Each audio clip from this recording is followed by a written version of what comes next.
This is a 2008 WR450 and started it up this spring, and of course I didn't drain the gas out of the carburetor. Pilot jet is clogged up. It wouldn't idle, backfire a little bit, but normally this is a real pain in the ass to get the carburetor out, but I found out a different way.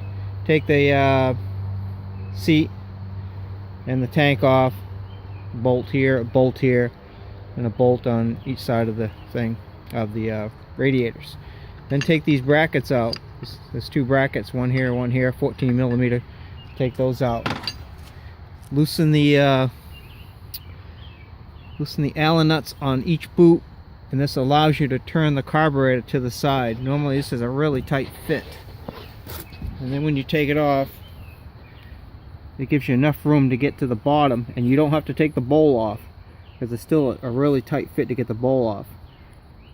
You can get the drain nut off. That's 17 millimeter, and once you get that drain nut off, you have access, let's see if we can see it, to both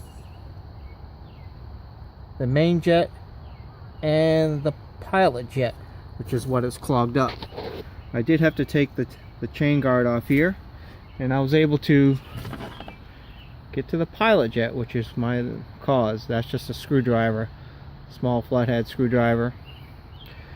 The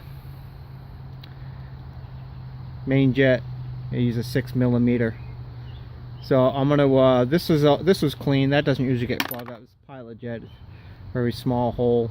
So I'm gonna blow it out, see if I can find a small piece of wire, put it back in, and it should run like new.